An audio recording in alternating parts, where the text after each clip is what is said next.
You are now listening to Tuff Tiger Talk Flash Report.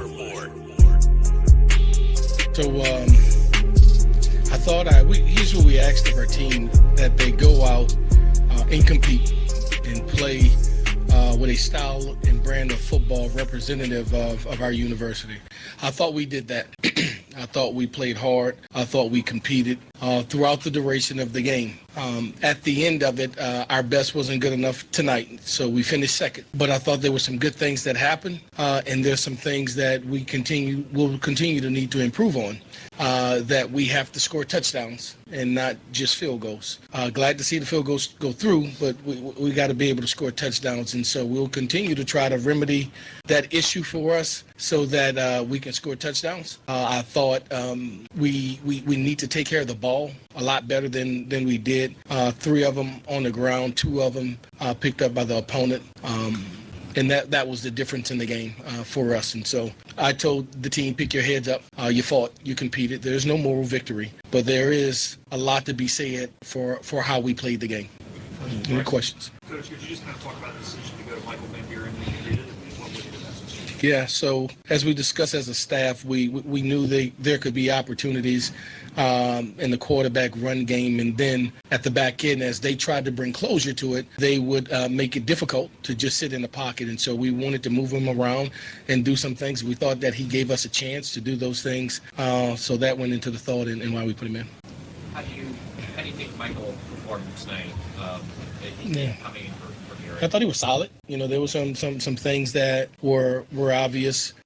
Pushing the pocket, stepping up, delivering passes, escaping extended plays, and picking up first downs with his legs. You know, I'd like him to have 2 hands on the ball, in the pocket, so we don't get that last one swatted away. But I thought he did a good job.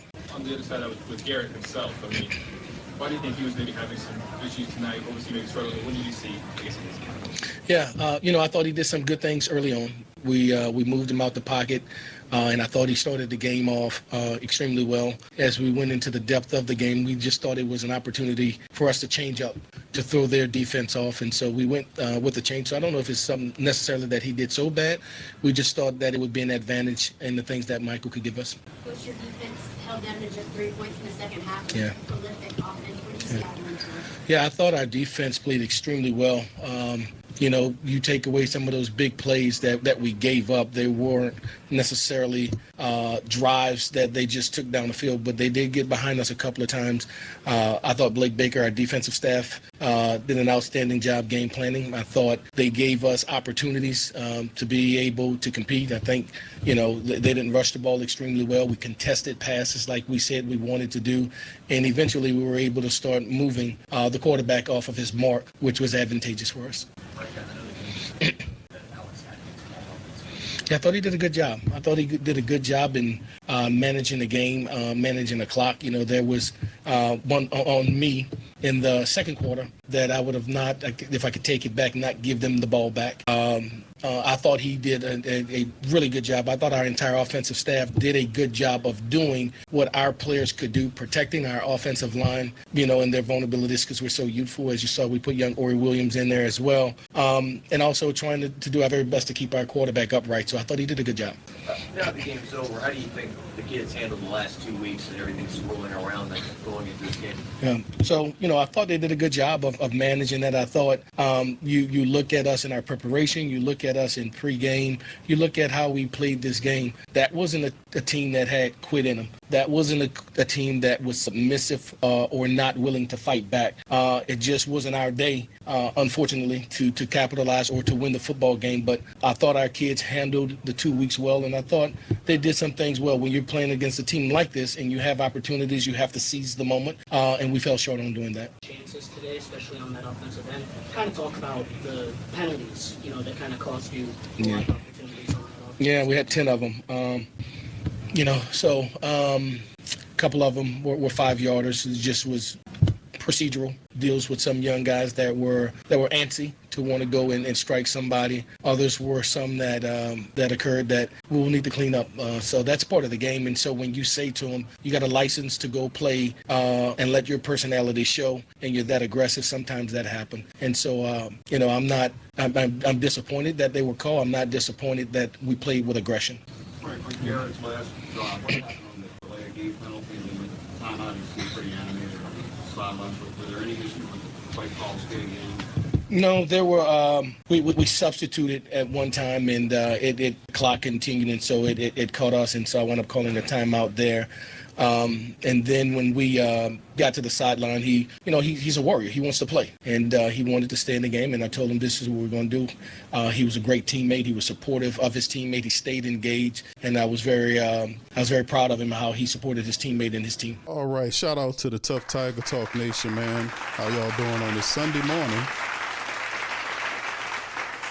Gotta apologize to the fam. I didn't have a chance to get the post game after the game, man, for this matchup, so we had to do it tomorrow. This morning. So shout out to you guys and appreciate you for being in the stream. Please do us a service. If you're not part of the Tuff Tiger Talk Nation, please feel free to hit the sub button and join us here at Tuff Tiger Talk, man. LSU falls to Alabama, number 4th ranked Alabama, 20-19. Now losers of 3 straight. They have Arkansas up next, followed by Western Kentucky, and then they close out against Oklahoma. Arkansas is not really playing that well, but neither is our Tigers. Our Tigers are 5-4 and losers of 3 straight. So, we had 2 weeks to prepare for an Alabama matchup, and I expected LSU to perform better. Coach Kelly got fired right at the break, so we had 2 weeks to kind of absorb all of that, prepare a game plan for Alabama, and come out and execute. What we found out is the offense, and of course we know they fired Sloan, and Coach Wilson brings in his own guy and elevates him into the position to run the offense, and they do not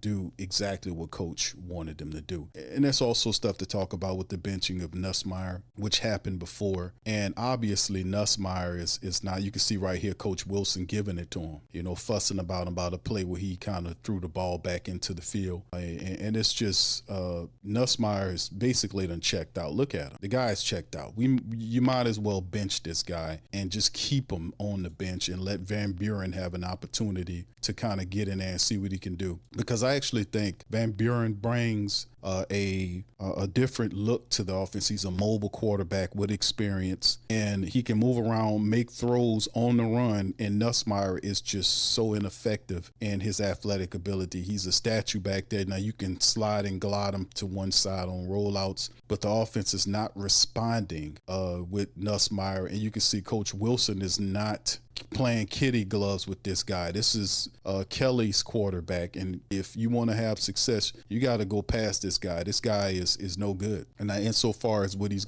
not gonna bring you no success. And there's a lot of other stuff going on with this team that is really looking bad, but it's not really puzzling, fam. Y'all feel in the comment section. Let me know how y'all feel about it, because Alabama is a difficult team to play down there, but they, to a degree, LSU kind of pinned Alabama down. I ain't gonna say pin them down, but 20-9, they had opportunities to have scores and to make some things happen. We know we missed the field goal, which could have made it 9-12, but I'm saying if this offense produces 2 touchdowns, you have an upset here. The problem is the offense is not producing any touchdowns, and they're turning the ball over. Guys are running around like Sharp, running down the center of the field with the ball in his arm, and the guy just comes in and punches the damn thing out. It's just amazingly just terrible. I was about to say stupid, but I'm gonna just say terrible how just for 2 weeks, they had 2 weeks to prepare for Alabama, and this is what you do. You can't even produce one offensive touchdown. It's just amazing. But 20-9, that game is close enough for you to do something if you were worth your salt offensively. For that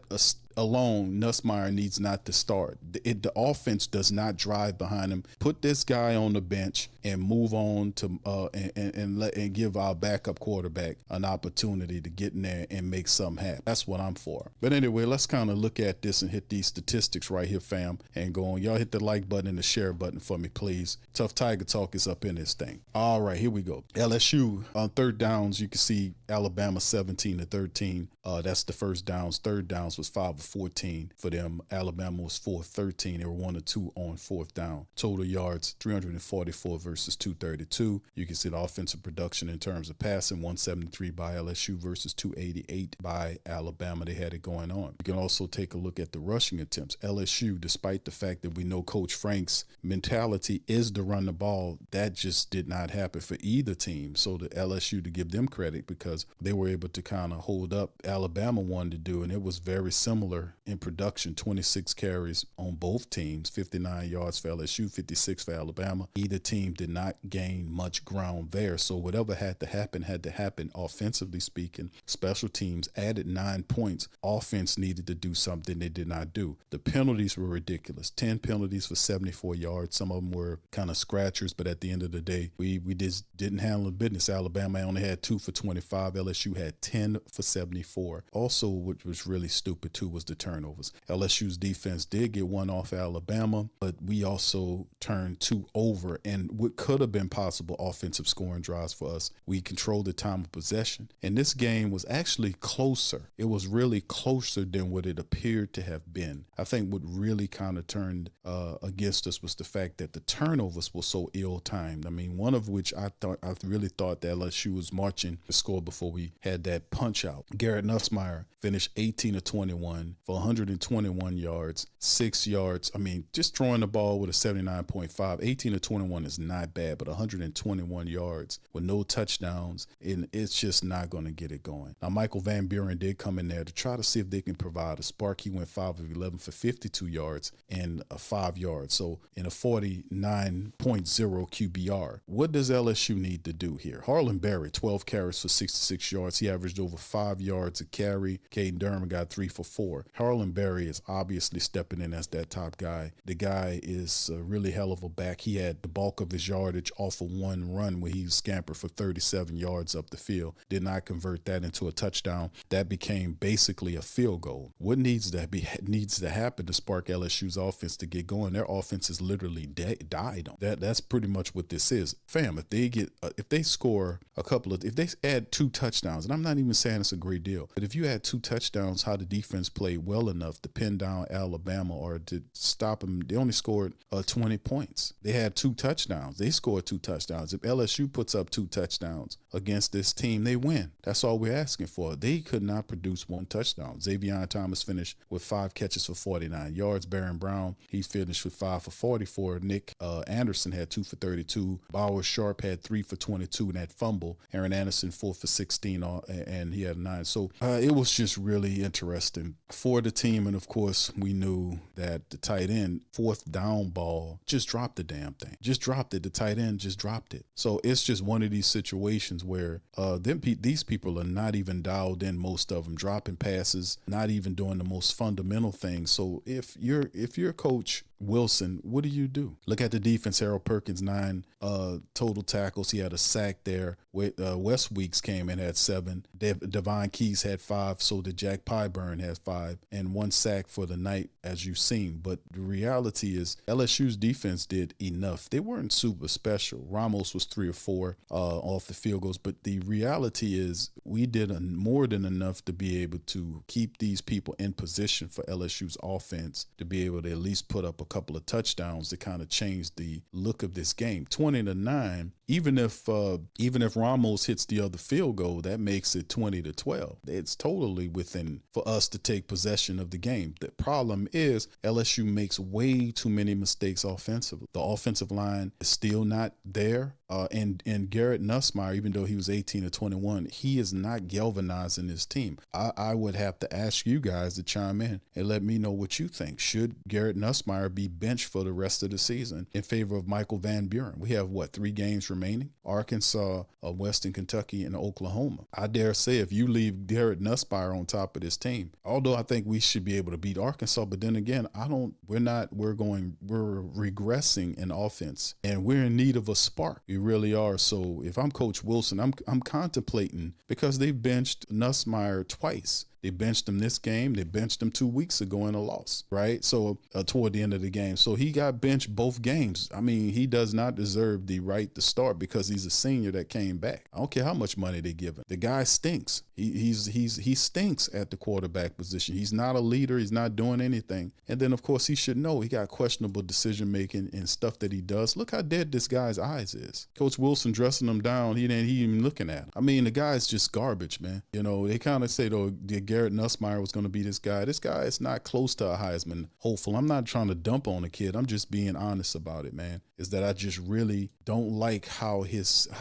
energy is with this team. I think it's time for LSU to kind of let Michael Van Buren do it, because whoever the next coach is, I would dare say, fam, whoever the next coach is, he has to have a high degree of offensive acumen. We need an offensive-minded coach. A lot of people believe it is Lane Kiffin.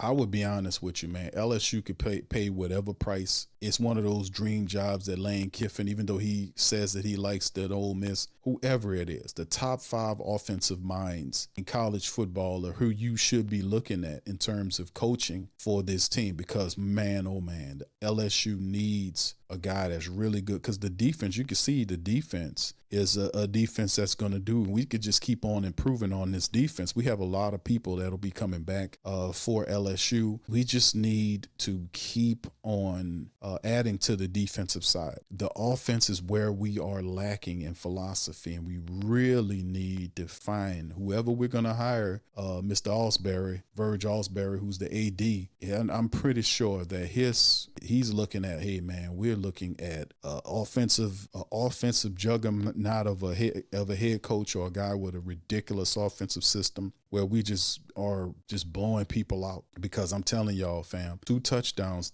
yesterday gets LSU the victory, and an upset at Alabama. They did not produce not one offensive touchdown. You had Ramos went 3 for 4. Even if he hit all 4 of them, it's just, you cannot do that. You can't have 2 weeks to prepare and you don't get 1 touchdown. That to me is terrible. But Coach Wilson understands, man. Listen, he got his hands full with this damn team. I'm gonna keep it honest with y'all, fam. I mean, this damn team is something else, man. You can see right here him dressing down Nussmeier, man. You know, dress him down, bro. Get him together, man, and just put Wilson in there. I would just keep Van Buren. I would just keep Van Buren.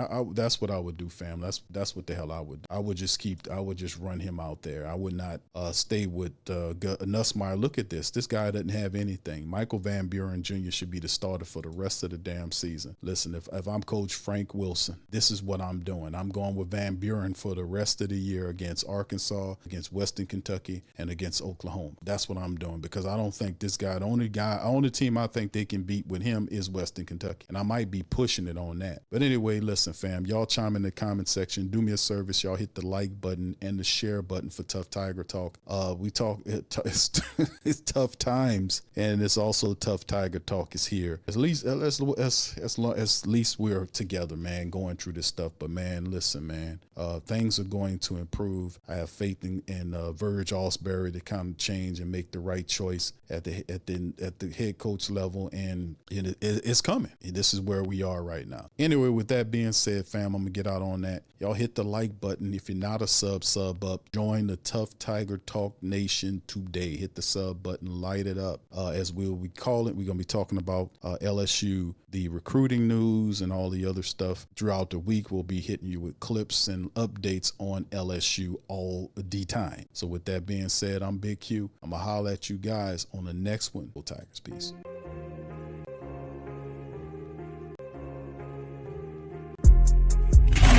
Subscribe to the Tough Tiger Talk channel and stay up to date for all things LSU football.